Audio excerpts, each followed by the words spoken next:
نحمده ونصلي ونسلم على رسوله الكريم أما بعد فأعوذ بالله من الشيطان الرجيم بسم الله الرحمن الرحيم والنجم إذا هوى ما ضل صاحبكم وما غوى پارہ 27 سورہ النجم رکوع 1 آیات نمبر 1 اور 2۔ سورہ نجم مکی صورت ہے، نزلت قبل الحجرت، ہجرت سے قبل نازل ہے۔ ترتیبی نزولی میں 23ویں نمبر پہ ہے اور ترتیبی جموعی میں 53ویں نمبر پہ ہے۔ نزلت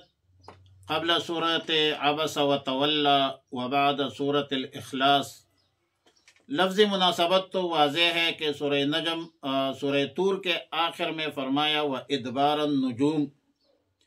اور سورہ نجم کے ابتداء میں فرمایا وَالنَّجْمِ إِذَا هَوَى۔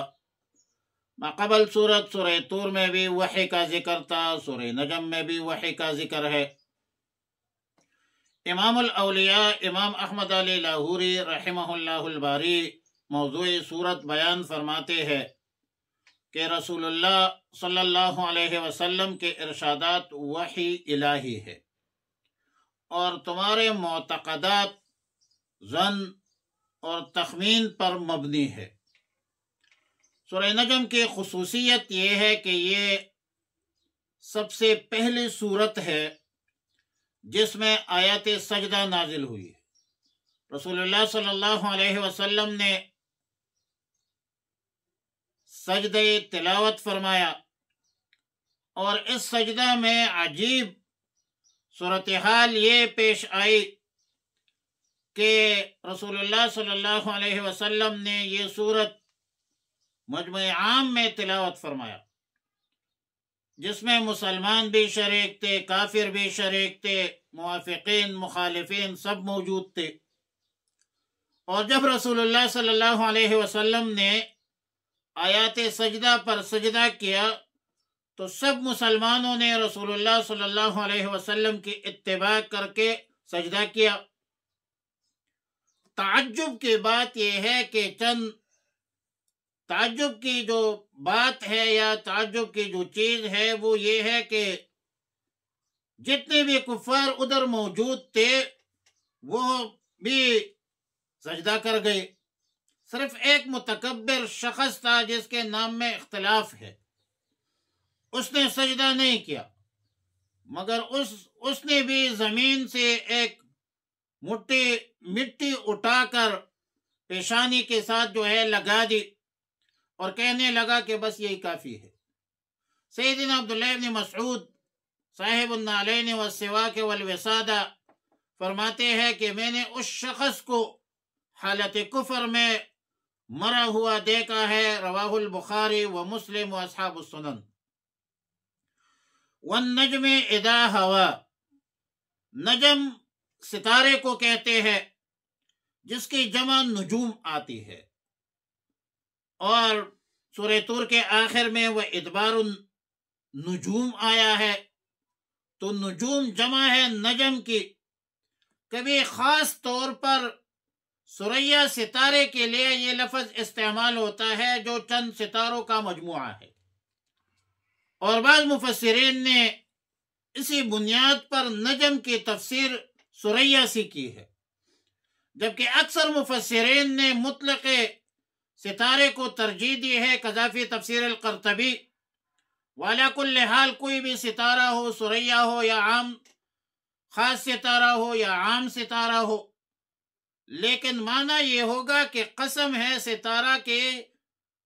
اذا ہوا اذا غاب، جب وہ غروب ہونے لگے۔ ہوا کا لفظی معنی ہے ساقط ہونا، گرنے کے معنی پر بھی آتا ہے۔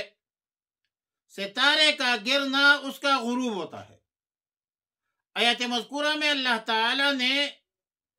ستاروں کے قسم کھا کر رسول اللہ صلی اللہ علیہ وسلم کی وحی کو حق، سچ، صحیح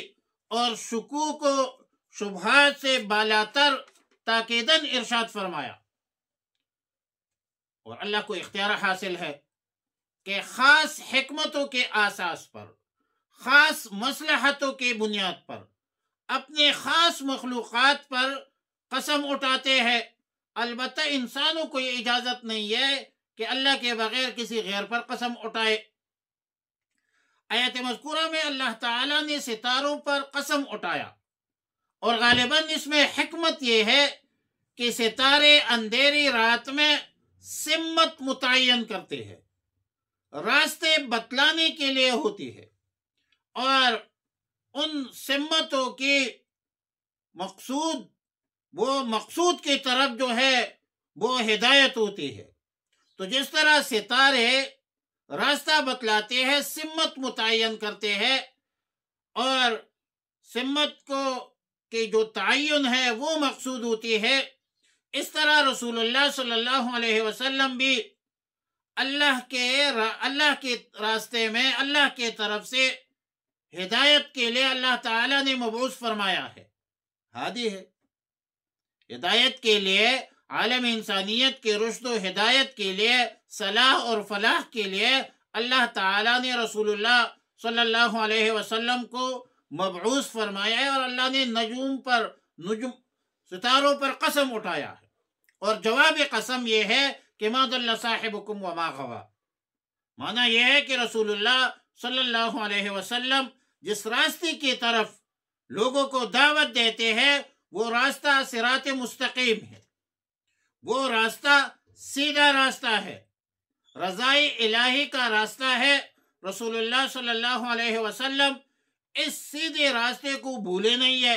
اور نہ غلط راستے پر چلے ہیں، بلکہ وہ جو سیدھا راستہ ہے جس کے لیے ہم ہر نماز میں دعا کرتے ہیں کہ اہدنا الصراط المستقیم، وَأَنَّ هَذَا صِرَاطِ مُسْتَقِيمًا فَاتَّبِعُوهُ وَلَا تَتَّبِعُوا السُّبُلَ فَتَفَرَّقَ بِكُمْ عَنْ سَبِيلِهِ۔ اس سیدھے راستے میں نہ افراط ہے، نہ تفریط ہے، نہ غلو ہے، نہ کمی ہے، نہ بیشی ہے، سیدھا سادہ راستہ ہے۔ لیکن ایک بات اور کہ ما ضل صاحبکم فرمایا، رسول اللہ صلی اللہ علیہ وسلم کا نام مبارک نہیں لیا، ما ضل محمد صلی اللہ علیہ وسلم نہیں فرمایا، ما ضل نبی نہیں فرمایا، ما ضل رسول نہیں فرمایا، بلکہ اس میں مبارک کے بجائے، رسول کے لفظ کے بجائے، لفظ نبی کے بجائے صاحب کا لفظ استعمال کیا۔ تو اس میں اشارہ ہے اس طرف کہ رسول اللہ صلی اللہ علیہ وسلم کئی باہر سے نہیں آیا ہے، کوئی اجنبی شخصیت نہیں ہے جن کے صدق میں، سچائی میں، امانت میں، دیانت میں تمہیں کوئی اشتباہ ہو، بلکہ رسول اللہ صلی اللہ علیہ وسلم تمہارے وطن مکہ مکرمہ میں پیدا ہوئے ہیں، بچپن گزارا ہے، جوان ہوئے ہیں، اور رسول اللہ صلی اللہ علیہ وسلم کی زندگی کا کوئی گوشہ بھی آپ لوگوں پر مخفی نہیں ہے۔ رسول اللہ صلی اللہ علیہ وسلم کے اخلاق، عادات، اطوار، کردار سے تم بخوبی واقف ہو۔ ہمیشہ تم لوگوں نے رسول اللہ صلی اللہ علیہ وسلم کو صادق کہا ہے، امین کہا ہے، صادق اور امین کے نام سے تم نے پکارا ہے، لیکن جب رسول اللہ صلی اللہ علیہ وسلم نے نبوت کا دعویٰ کیا تو بدبختو تم نے جھوٹ کی نسبت کی، تم نے کذب کی نسبت کی، تم نے افتراء کی نسبت کی، تم نے الزامات لگائے، تم نے کبھی شاعر کہا، کبھی ساحر کہا، کبھی مجنون کہا، کبھی کاہن کہنا شروع کیا۔ رسول اللہ صلی اللہ علیہ وسلم ما ضل صاحبکم وما غوی، رسول اللہ صلی اللہ علیہ وسلم وہ جو ہے بہکا نہیں ہے،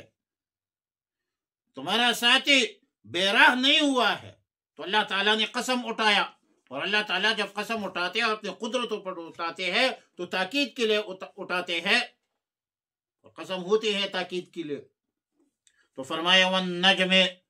قسم ہے ستارے کی، مفرد ہے، قسم ہے ستارے کی، اذا ہوا، جب وہ ڈوبنے لگے، اذا غابا، جب وہ ڈوبنے لگے، یا اذا سقطا، ما ضل، نہیں بہکا ہے، صاحبکم، تمہارا ساتھی، سیدنا خاتم النبیین رسول رحمت للعالمین وما غوا اور نہ بے راہ چلا ہے. اللہم ربنا تقبل منا انک انت السمیع العلیم وتب علینا یا مولانا انک انت التواب الرحیم. استغفر اللہ ربی من کل ذنب واتوب الیہ وصلی اللہ علی النبی الامی الکریم وعلی آلہ وصحبہ اجمعین برحمتک یا ارحم الراحمین.